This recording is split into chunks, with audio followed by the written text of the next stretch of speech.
Hello students, आज हम discuss करेंगे हमारा previous chapter management of natural resources, जिसमें हमने वेरियस टाइप्स के स्टेक होल्डर्स की बात कर ली थी।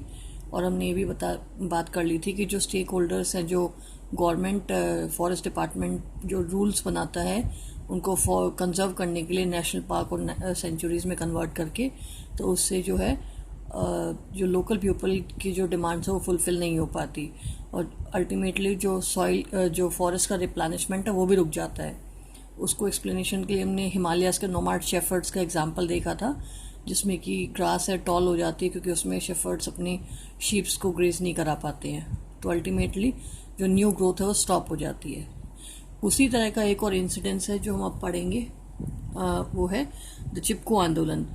The Chipko Andolan Hug the Trees movement was the result of grassroots level effort to end the alienation of people from their forest. जो चिपको आंदोलन था वो एक ग्रास रूट लेवल पे जो लोकल पीपल का के थ्रू किया गया एक मूवमेंट था, जो कि अपने फॉरेस्ट को कंजर्व करने के लिए किया गया था, mostly by the village womens. The movement originated from the incidents of a remote village called Reni in Garhwal, high up in the Himalayas during the earlies of 1970s. 1970s में हिमालयाज में रेनी जो गढ़वाल रीजन में है वहाँ के रिमोट एरिया में start किया गया ये मूवमेंट था.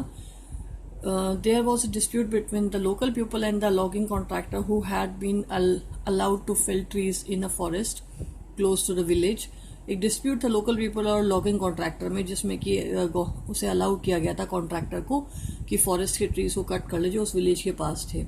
On a particular day, the contractor workers appeared in the forest to cut the trees while the men folk was absent. जब उस टाइम मैन फोक एब्सेंट था वहाँ पे, तो लोकल वो जो कॉन्ट्रैक्टर के वर्कर्स आए और फॉरेस्ट के ट्रीज को कट करने के लिए. तो undeterred the women of the village reached the forest quickly and collapsed the tree's trunk, that preventing the workers from felling the trees. तो उस टाइम पे जब मैन पावर एब्सेंट था तो उस टाइम जो लोकल विलेज की वुमेन्स थी वो आती हैं और ट्रीज को हग कर लेती हैं, और जो वर्कर्स हैं वो कट करने से मतलब जो ट्रीज का प्रिवेंशन होता है कट करने से. तो अल्टीमेटली क्या हुआ, उन्होंने ट्रीज को हग किया और अपने फॉरेस्ट के ट्रीज को प्रिवेंट किया. तो लोकल पीपल ने क्या किया, उसको जो कंजर्वेशन की प्रोसेस को इम्प्रूव किया, मतलब ये कह सकते हैं कंजर्वेशन किया अपने फॉरेस्ट का. Inherent in such a competition to control a natural resource is the conservation of replenishable resources. Specifically, the method of the use was being also into question. अब फॉरेस्ट को कैसे कंजर्व किया जाए ये question है arise होता है कि एक तो तरीका हो सकता है कि हम लॉज या बैन लगा करके या नेशनल पार्क बना करके फॉरेस्ट एरिया को कंजर्व करें, या एक और मेथड हो सकता है कि हम लोकल पीपल को इन्वॉल्व करें और उनकी बेसिक नीड्स को फुलफिल करते हुए वहाँ पे उनको अलाउ करें फॉरेस्ट के अंदर एंटर करने के लिए, और वो अल्टीमेटली सॉइल को, वो जो फॉरेस्ट को भी रिप्लेनिश करते रहेंगे. ठीक है, क्योंकि वो कम्प्लीटली ट्रीज को फेल डाउन नहीं करेंगे, वो अपनी रिक्वायर्ड चीज़ें ही वहाँ से गेट करेंगे और अल्टीमेटली जो चीज़ जो फॉरेस्ट है रिप्लेनिश होता रहेगा. ठीक है.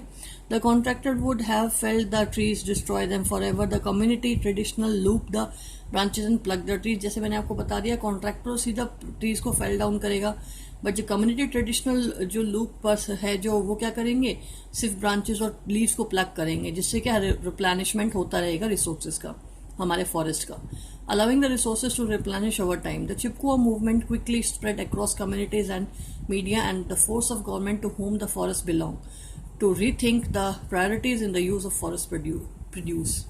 तो चिपको आंदोलन बहुत का एक ऐसा कम्युनिटी स्प्रेड हो गया कि भाई ये जो चिपको मूवमेंट है पूरे कम्युनिटीज़ में और गवर्नमेंट को सोचने में मजबूर किया कि भाई किस तरह हम फॉरेस्ट को प्रोड्यूस को यूज़ करा सके. Experiences had taught people that the destruction of forests affects not just the availability of the forest produce but also the quality of the soil. ठीक है, तो ये आपको पता ही है कि भाई एक्सपीरियंस जो कि बताता है कि भाई अगर फॉरेस्ट को डिस्ट्रक्शन करते हो तो अल्टीमेटली क्या है, सॉइल का डिस्ट्रक्शन होता है. ठीक है, सॉइल की वाटर एब्सॉर्बिंग कैपेसिटी कम होती है, इरोजन है वो इंक्रीज हो जाता है, and the source of water है वो भी उसके सोर्सेज में भी कमी आ जाती है, क्योंकि सॉइल में जो ट्रीज होंगे वो सॉइल को ग्रैब करेंगे और अल्टीमेटली सॉइल के अंदर वाटर सीप होगा।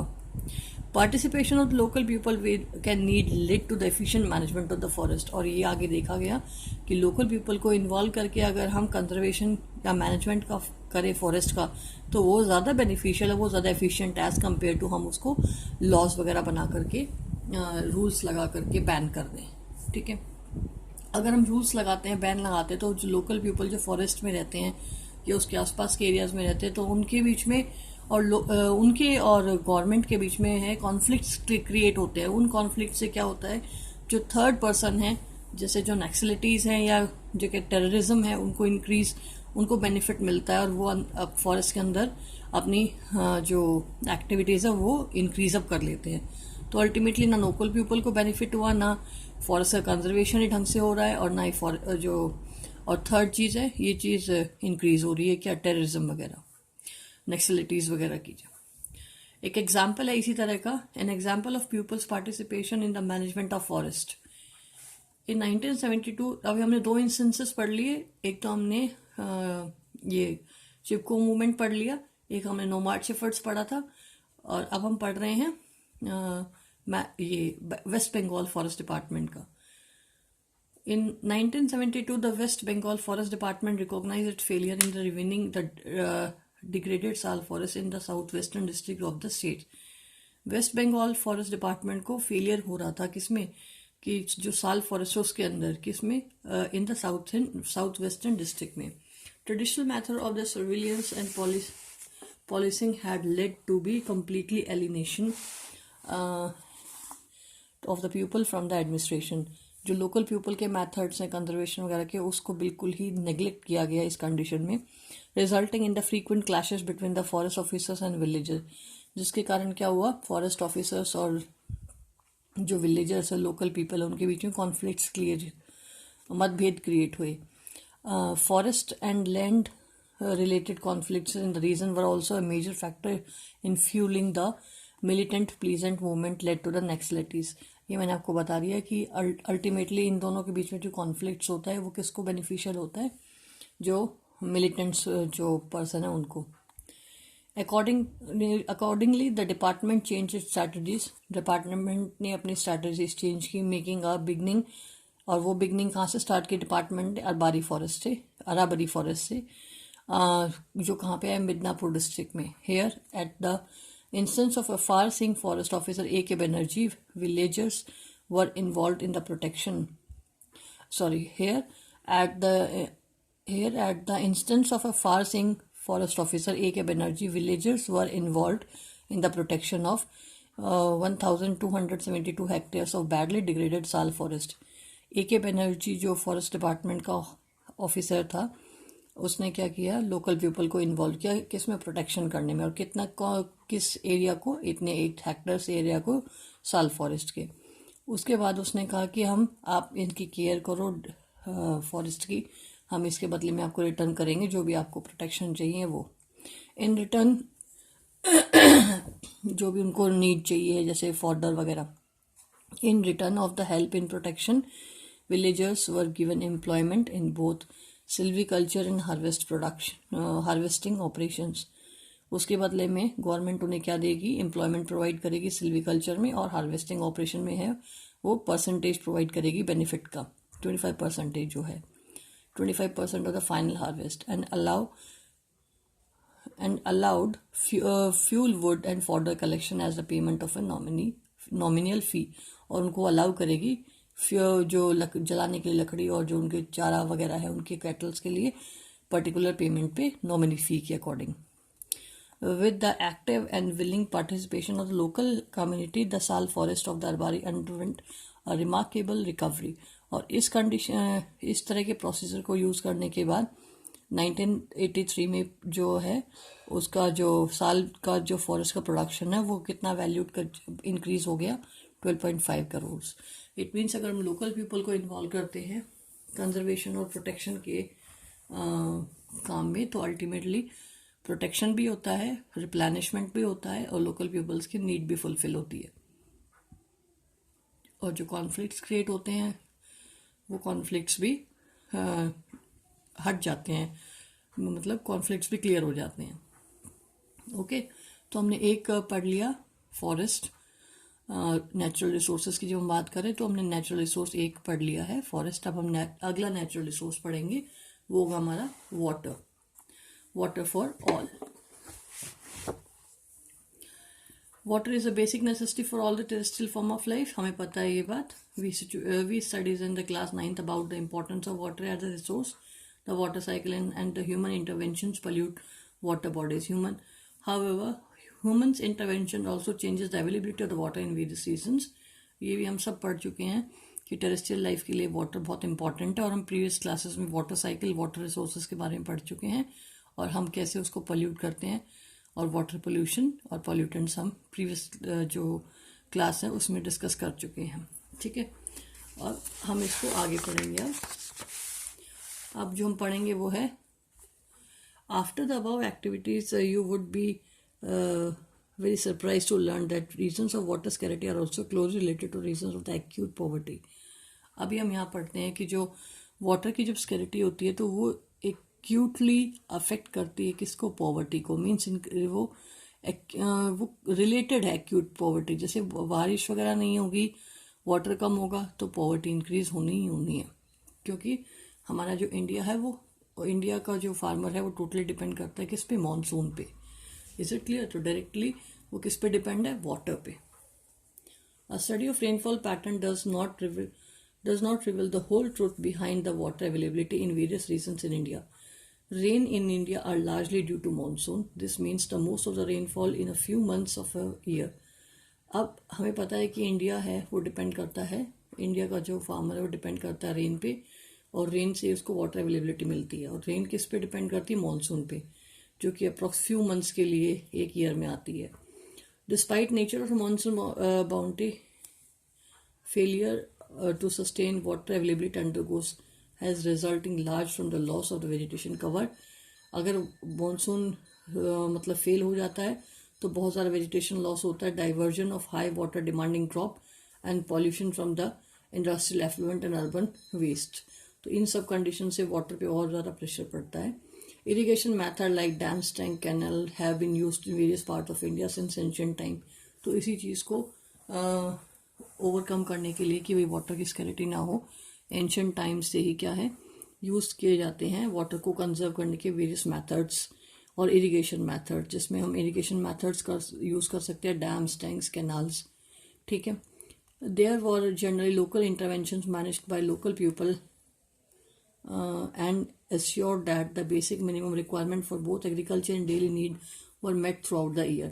और लोकल मेथड इस तरह के होते हैं कि भाई लोकल पीपल की डिमांड भी फुलफिल होती रहती है, और जो बेसिक नीड्स है वो पूरी होती रहती है एग्रीकल्चर और डेली लाइफ की।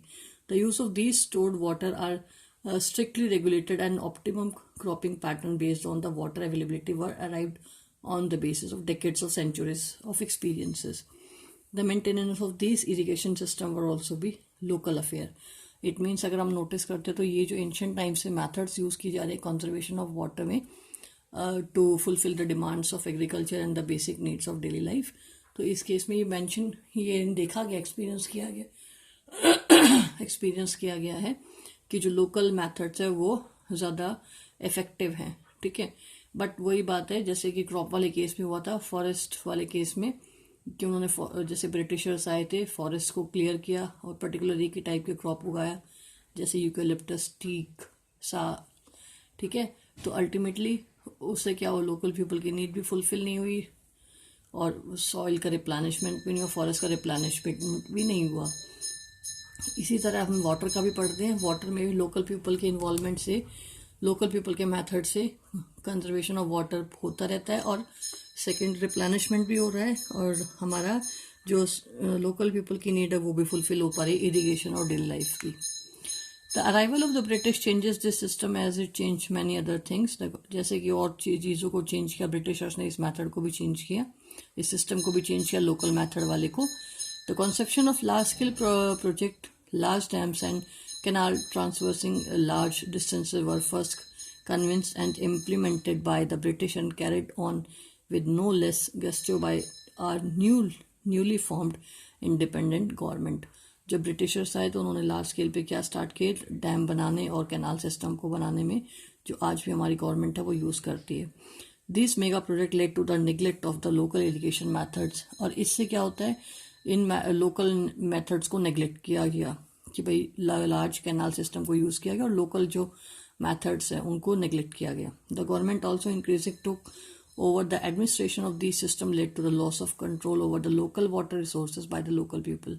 और अल्टीमेटली क्या है, जो गवर्नमेंट है also increasing took over the administration of these systems leading to loss of control of the local water resources by the local people। और जो local people का वाटर पे जो क्या कह सकते हैं कि जो कंजर्वेशन के मेथड्स उनको अवॉइड किया गया, ये सब ठीक है।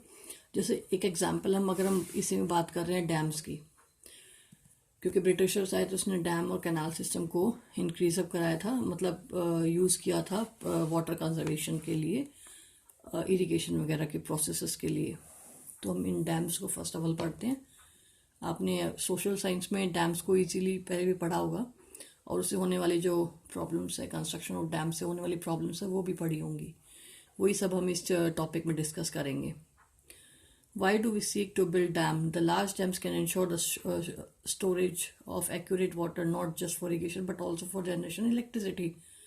जनरेशन हमारी सभी डिमांड को फुलफिल, ये डैम हमारी डिमांड्स को फुलफिल करता है इरिगेशन की और इलेक्ट्रिसिटी जनरेशन की, as discuss in the previous chapters. जो हमारा सोर्स ऑफ एनर्जी उसकी बात कर रहा है ये। Canal system leading from these dams can transfer large amount of water great distances. जो डैम में से वो वाटर कैनाल सिस्टम के थ्रू ऐसे एरिया से पहुंचाया जाता है जहाँ पे वाटर की स्कैरिटी हो, means large amount of water is travelled at greater distances. For example, एक एग्जाम्पल है Indira Gandhi canal system brought greenery to considerable areas of the Rajasthan. However mismanagement of the water has largely led to the benefit being concerned by few people। But जो ये mismanagement है water का, इससे जो सभी peoples को इसका बेनिफिट नहीं मिला। There is no equitable distribution of the water. It means water का इक्विटेबल डिस्ट्रीब्यूशन नहीं हुआ। अभी हमने पहले भी बात की थी equitable distribution of the natural resources की। तो इसमें एक नेचुरल रिसोर्स हम वाटर पढ़ रहे हैं, तो इस कैनाल सिस्टम से फ्यू पीपल को बेनिफिट मिला, बट जो इक्विटेबल डिस्ट्रीब्यूशन वाटर का नहीं हुआ। The people close to the sources of water intensive crop like sugarcane and rice, while people farther downstream do not get any water। जो local जो people थे जो उस सोर्सेज के आसपास थे, उन्होंने वाटर को बहुत एक्सटेंसिवली यूज़ किया एक्सटेंसिव क्रॉप्स में, जो कि ज़्यादा वाटर जिसकी वाटर डिमांड बहुत ज़्यादा हाई होती है, जैसे शुगर केन और हो सकता है राइस, ठीक है। बट जो उसके पहुंच से बाहर थे उनको वो वाटर अवेलेबल नहीं हुआ, गेट नहीं हुआ। The voice of this people who have been promise benefit which never arrived and are added to the discontentment among the peoples who have been displaced by the building of the dam and its canal network। जो promise किए गए थे कि भाई benefit आपको मिलेगा canal system से, वो उन लोकल पीपल को नहीं मिलता, और वो लोकल पीपल अपने प्लेस से डिस्प्लेस कर दिए जाते हैं जो डैम बिल्डिंग की प्रोसेस के थ्रू। उन्हें बेनिफिट देने का प्रॉमिस करते हैं कि आप यहाँ से शिफ्ट हो जाइए, तो अल्टीमेटली ना उन्हें बेनिफिट मिलता है और ना ही उन्हें अपना लोकल जो प्लेस है वो भी छोड़ के जाना पड़ता है। In the previous chapter we mention the reason of the opposition of the construction of large dams such as Tehri Dam on the Ganga River। You must have read about the protest of Narmada बचाओ आंदोलन।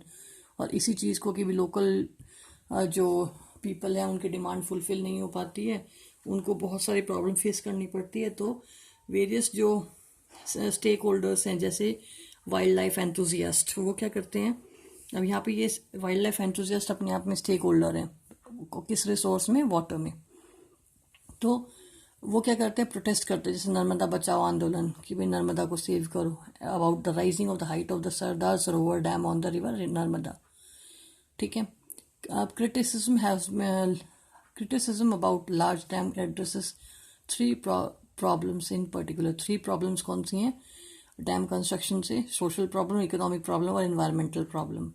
Social problems because they displace large number of pleasant and tribals without accurate compensation और rehabilitation. Local people जो है वहाँ के, उनको benefit नहीं मिलता है। सेकेंड चीज़, सोशल प्रॉब्लम क्या क्रिएट होती है कि भाई उनको अपनी प्लेस छोड़नी पड़ती है और उनको पर्टिकुलर कंपनसेशन, जो एक्यूरेट कंपनसेशन है वो भी अवेलेबल नहीं होता है। नई रिहेबिलिटेशन की जो उनको प्रॉमिस किया जाता है वो भी फुलफिल होता है। इकोनॉमिक प्रॉब्लम क्या होती है कि भाई because they shallow up a huge amount of the public money without the generation of proportionate benefit. Local people का जो बहुत पब्लिक मनी जो लगता है लेकिन उसको उसके प्रोपोर्शन में कोई बेनिफिट इतना नहीं मिलता है। इकोनॉमिक प्रॉब्लम है ये।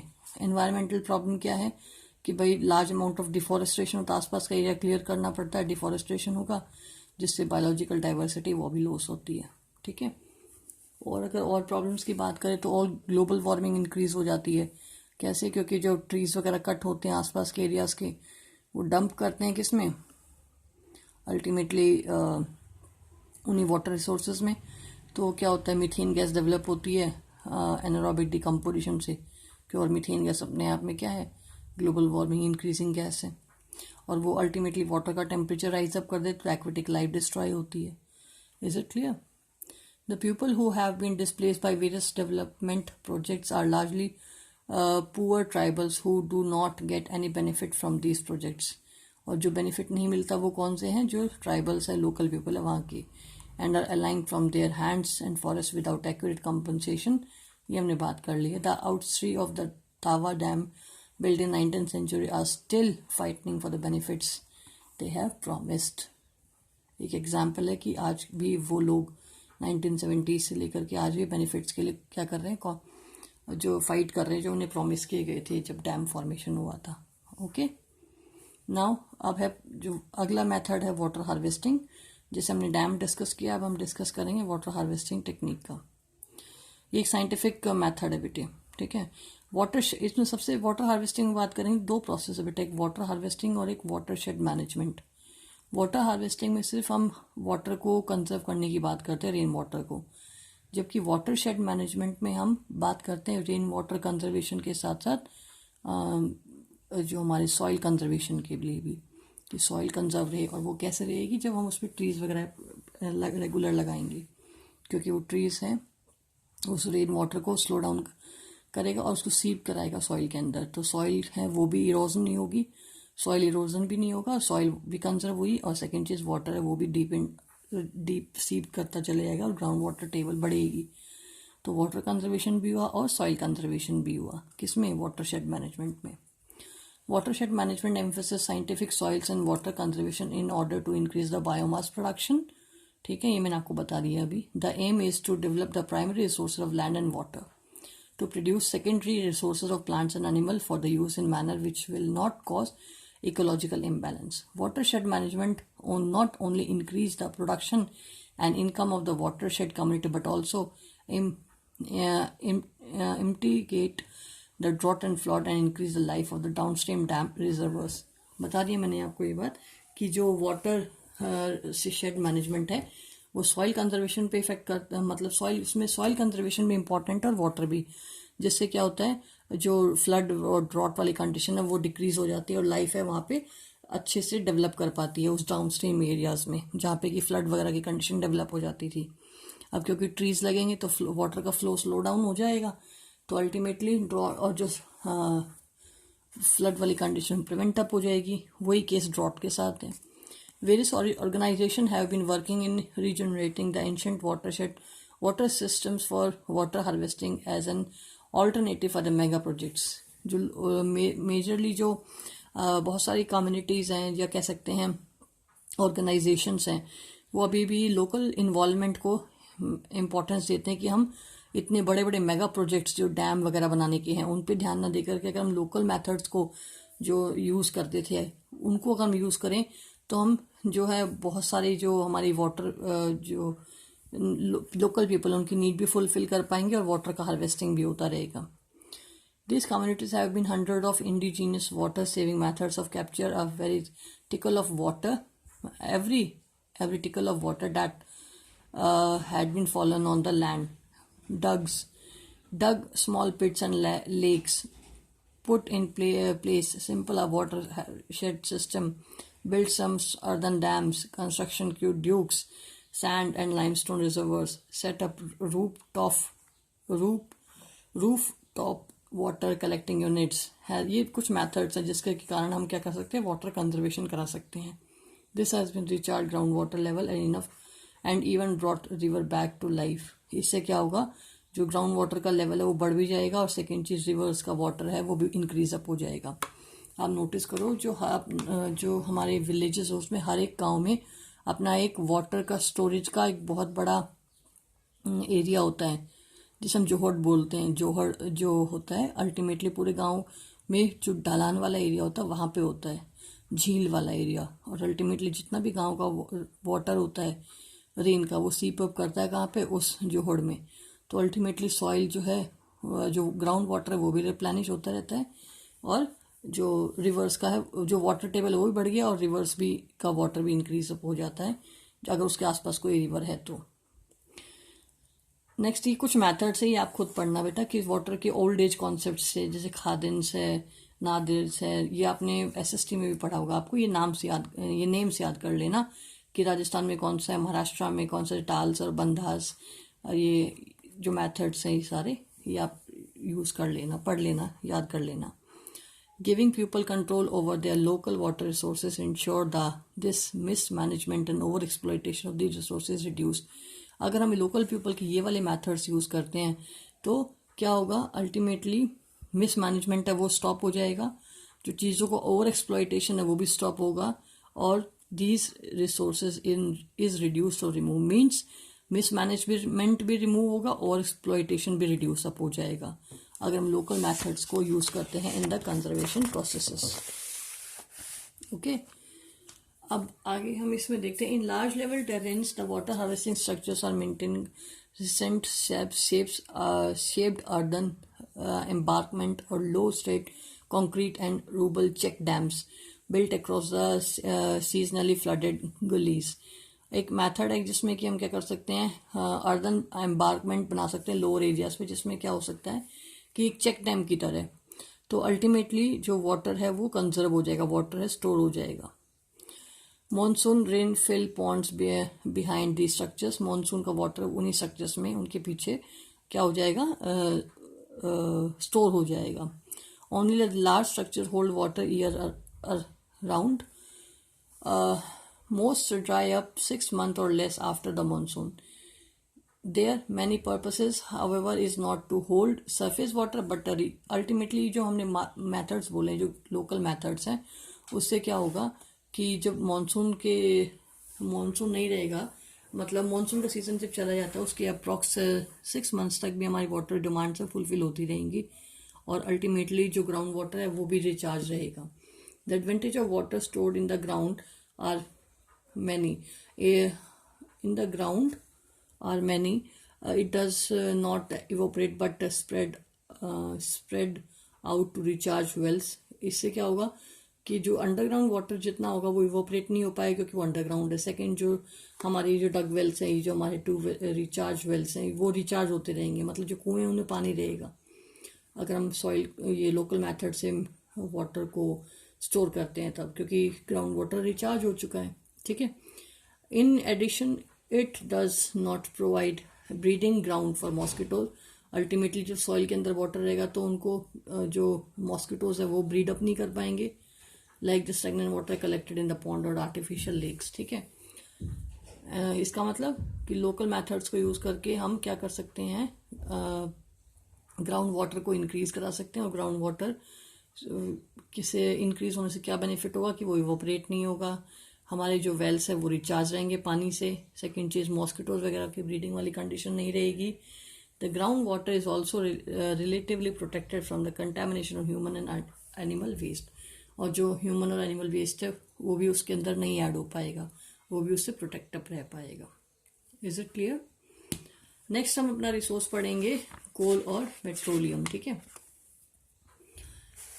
कोल और पेट्रोलियम की बात है, वी हैव सीन, ये में पढ़ चुके हैं हम लोग पहले भी, फॉसिल्स फ्यूल्स जो होते हैं हमारे कोल और पेट्रोल, तो अल्टीमेटली उनका भी जो है कोल और पेट्रोल जो हमारे फॉसिल फ्यूल्स हैं वो एग्जॉस्टेबल है, रिन्यूएबल नहीं है। वो मिलियंस ऑफ ईयर्स में जब बनते हैं तो अल्टीमेटली उनका कंजर्वेशन भी बहुत ज़्यादा इंपॉर्टेंट है। सेकेंडली जब ये एक्सप्लॉइट होते हैं तो पोल्यूशन क्रिएट करते हैं, तो अल्टीमेटली हमारा डेवलपमेंट तो होता है बट जो पोल्यूशन है वो क्रिएट हो रहा है फ्यूचर के लिए, वो बचेगा नहीं, तो अल्टीमेटली प्रॉब्लम्स क्रिएट होती हैं जब हम उनको एक्स्ट्रा एक्सप्लॉइट करते हैं। तो हमें उसको मैनेजमेंट करना पड़ेगा, सस्टेन तरीके से यूज़ करना पड़ेगा हमारे कोल और पेट्रोल फॉसिल फ्यूल्स को। We have seen some of the issues involving the conservation and the sustainable use of the resources like forest, wildlife and water. जैसे अभी हमने फॉरेस्ट और वाइल्ड लाइफ और वाटर की बात की, ऐसे हमें अपने फॉसिल फ्यूल्स को भी कंजर्व करने की ज़रूरत है सस्टेन तरीके से। These can meet our need perpetually if we were to use them in sustainable manner. Now we come to yet another important resource, जो कौन सा है हमारा fossil fuels. That is coal and petroleum, which are important resource of the energy for us. Since the industrial revolution, we have been using increasing amount of energy to meet our basic needs for the manufacture of the large number of goods upon which our life depends. Means many जो product formation है उनके लिए हमारा जो industrial revolution increase हुआ है और वो किस पर डिपेंड करता है, फॉसिल फ्यूल्स पे. These energy needs have been largely met by the reserves of coal और पेट्रोल. और वो जो एनर्जी की डिमांड फुलफिल कौन करता है, वो हमारी जो डेवलपमेंट की डिमांड फुलफिल कौन करता है, हमारे कोल और पेट्रोलियम, क्योंकि इंडस्ट्रीज टोटली डिपेंड है. Next, the management of these resources involving slightly different perspectives from those resources discussed earlier. अगर हम कोल और पेट्रोल की बात करते हैं, फर्स्ट ऑफ ऑल कोल और पेट्रोलियम का फॉर्मेशन है ये जो इंपॉर्टेंट पैराग्राफ है. हाउ कोल और petroleum are formed. They are form by the decomposition of the living organism over millions of years under high temperature and pressure under the earth. ठीक है ना. Coal and petroleum are formed from the degradation of biomass. Biomass means, biomass का मतलब है living organisms, millions of years ago, and hence these are resources that will be exhausted in the future no matter how carefully we use them. अगर एक बार ये exhaust हो गए तो ये फ्यूचर के लिए हमारा रिजर्व नहीं बचेगा. ठीक है. And then we would need to look for alternative source of energy. इसीलिए हमें क्या करना पड़ेगा, ऑल्टरनेटिव सोर्सेज की तरफ भी देखना पड़ेगा. Various estimates as to how long these resources will last up exist, and one is that at present rate of uses are known petroleum resources will last us for about 40 years and the coal and resources will last another for 200 years. ये एक timing बताई गई है कि जो कोल है वो कितने टाइम तक यूजेस हो सकता है फ्यूचर में, और पेट्रोल है वो कितने टाइम तक हो सकता है. ठीक है. But looking to other source of energy is not the only consideration when we look for the consumption of the coal or petroleum. सिर्फ ऑल्टरनेटिव सोर्सेज की तरफ, जैसे ऑल्टरनेटिव सोर्सेज का मतलब जैसे सन की एनर्जी है, सोलर कुकर के थ्रू कंज्यूम करना, सोलर वाटर हीटर्स के थ्रू यूज़ करना, सोलर सेल्स के थ्रू यूज़ करना, ये ऑल्टरनेटिव सोर्सेज हैं जो कोल और पेट्रोल के बजाय हम यूज़ कर सकते हैं. बट वही देखना, ऑल्टरनेटिव सोर्सेज की तरफ देखना भी एक इम्पॉर्टेंट पॉइंट ऑफ व्यू नहीं है, बल्कि इसके अलावा भी हमें अपने उनको जो कंजप्शन है कोल और पेट्रोल का वो भी कम करना पड़ेगा, क्योंकि उससे क्या होता है, पोल्यूशन क्रिएट होता है. सेकेंड चीज, उसको फ्यूचर के लिए भी सिक्योर करना है. ठीक है. Since coal and petroleum have been formed from biomass in addition to carbon, these contain hydrogen, nitrogen, sulphur. When these are burned the product are carbon dioxide, water, oxides of nitrogen, oxides of sulfur. When consumption takes place in insufficient air, then carbon monoxide is formed instead of carbon dioxide. It means ये सब pollutant substances create होंगे जब ये कोल और petroleum जलेगा. ठीक है. Of these products, the oxides of sulfur and nitrogen and carbon monoxide are poisonous at high concentration, and carbon dioxide is a greenhouse gas. हमें पता है ये जो सल्फर डाइऑक्साइड, नाइट्रोजन डाइऑक्साइड, ये क्या एसिड रेन का फॉर्मेशन करती हैं और पॉइजनस हैं, जैसे कार्बन मोनोऑक्साइड भी एक एग्जांपल है पॉइजनस गैस का. अगर हम कार्बन डाइऑक्साइड की बात करें तो carbon dioxide green house effect create करती है, क्योंकि ये हीट को एब्जॉर्ब करने वाली गैस है. Another way to looking at coal and petroleum is that they are huge reserves of the carbon, and if all of these carbon is converted to carbon dioxide, then the amount of carbon dioxide in the atmosphere going to increase and lead to the intense global warming. ये भी हमने अभी बात की कि जो कोल और petroleum ultimately carbon की मेजरली बने हैं, तो वो अगर जब जलेंगे तो कार्बन डाइऑक्साइड क्रिएट होगी, और carbon dioxide green house gas है जो ग्लोबल वार्मिंग को इंक्रीज करती है. So thus we need to use resources judiciously. और ये सब हमें दिखाता है कि जितने भी हमारे रिसोर्सेज हैं उनको हमें जुडिशियली यूज़ करना चाहिए, चाहे वो फॉरेस्ट हो, चाहे वो वाटर हो, चाहे हमारे कोल और पेट्रोलियम हो, इजंट इट। अब कुछ सिंपल तरीके जो हम अपनी डेली लाइफ में यूज़ कर सकते हैं वो क्या है? Some simple choices can make a difference in our energy consumption pattern. Think over the relative advantages and disadvantages and environment friendliness of the following. First of all हम क्या अपने मेजर तरीके यूज़ कर सकते हैं अपनी डेली लाइफ में? Taking a बस, यूजिंग अ पर्सनल व्हीकल और वॉकिंग साइकिलिंग। आप क्या यूज़ करोगे? बस लोगे, पर्सनल व्हीकल लोगे, वॉक करोगे, साइकिलिंग करोगे, ये आप पे डिपेंड करता है। तो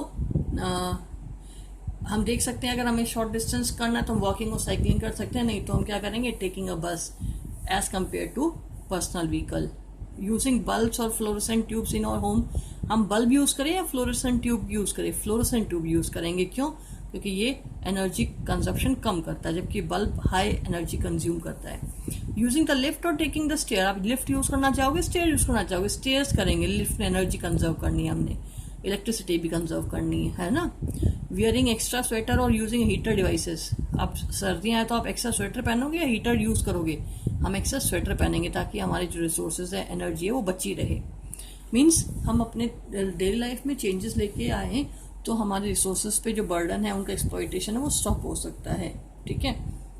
the management of coal and petroleum also address in efficient of machines. Fuel is the most commonly used in internal consumption engines and transportation. Recently, research in these field concentrate on ensuring complete combustion in these engine in order to increase efficiency and also reduce the air pollution. और हम क्या कर सकते हैं कि जो हमारे vehicles हैं बच्चे, उन व्हीकल्स में रेगुलर पोल्यूशन चेक करवाएं ताकि हमारा जो फ्यूल है, जब फ्यूल कम्प्लीटली बर्न होता है ना तो अल्टीमेटली पोल्यूशन लेवल कम होता है। मीन्स क्या है? हम जो कंजप्शन का जो प्रोसेस है उसको क्लीन रखें। क्लीन रखने का मतलब रेगुलर अपनी जो ट्रांसपोर्टेशन चीज़ें, ट्रांसपोर्ट के व्हीकल्स हैं, उनका रेगुलर पोल्यूशन चेक करें, उनको रेगुलर क्लीन कराते रहें, तो फ्यूल कम्प्लीटली बर्न होगा, पोल्यूशन कम क्रिएट होगा। क्लियर है? An overview of natural resource and management. Mean इसमें हमने वही डिस्कस करना जो हम अभी तक कर चुके हैं कि हमें सस्टेनेबल मैनेजमेंट करना है नेचुरल रिसोर्सेज का। ठीक है। Sustainable management of natural resources is a difficult task. In addressing this issue, we need to keep an open mind with regard to the interest of various stakeholders. We need to accept that people will act with their own best interest as a priority, but the realization that such selfish goals will lead to misery for a large number of people and the total destruction of the environment is slowly growing. Going beyond laws, rules, regulation, we need to tailor our requirements individual and collectively so that the benefits of development reach everyone now and for the all generation to come. Means क्या है कि हमें resources को sustain तरीके से manage करना पड़ेगा ताकि सभी को रिसोर्सेज का बेनिफिट मिले। मीन्स इक्विटेबल डिस्ट्रीब्यूशन हो रिसोर्सेज का, और जो पोल्यूशन है वो कम क्रिएट हो, और फ्यूचर जनरेशन के लिए जो प्रोड्यूस हमारा वो बच सके। Is it clear? वैसे इजी चैप्टर है बच्चे ये काफ़ी। आप एक रीडिंग भी गो थ्रू करोगे तब भी आपको ये समझ आ जाएगा चैप्टर। ठीक है। और भी कोई डाउट हो तो आप मुझे बता देना, मैं आपको डाउट्स उसके क्लियर कर दूंगी। इनके जो भी PDF है वो मैं आपको सेंड कर दूंगी, बट इसमें मेजरली हम क्वेश्चन आंसर्स ही करेंगे। जो हम क्वेश्चंस हैं उनको चैप्टर को कंप्लीट क्वेश्चंस की फॉर्म में डेवलप कर लेंगे और उसके बाद मैं आपको ये प्रोवाइड करवा दूंगी। ठीक है। तो आप लोग एक बार इस चैप्टर को डीप रीड ज़रूर करना बच्चों। डीप रीड करोगे तो आपको प्रॉब्लम्स जो आएंगी वो मैं क्लियर कर दूंगी, और डीप रीड करने से आपकी जो रीडिंग पावर है वो बढ़ेगी। Okay class? और रेगुलर PDF आप करते लिखते रहिए अपनी कॉपीज़ में, पेंडिंग नहीं छोड़ना है कुछ भी। और एक और चीज़, नेक्स्ट मंथ जून में हमारे एग्ज़ाम शुरू हो रहे हैं ऑनलाइन, तो मैंने आपको पैटर्न बता दिया है कैसे आपको तैयारी करनी है। ऑप्शनल क्वेश्चंस आपके लिए आएंगे। ऑप्शन क्वेश्चन को अटेम्प्ट करोगे, आपको ऑप्शंस को क्लिक करना है और आंसर सबमिट करना है। Is it clear? उसके लिए क्या करना पड़ेगा? आपको चैप्टर को डीप रीड करना पड़ेगा। क्लियर है क्लास? ओके। और कोई प्रॉब्लम हो तो आप कमेंट सेक्शन में ऐड कर सकते हो, मैं आपके डाउट्स है वो ज़रूर क्लियर करूँगी क्लास। ओके बच्चों।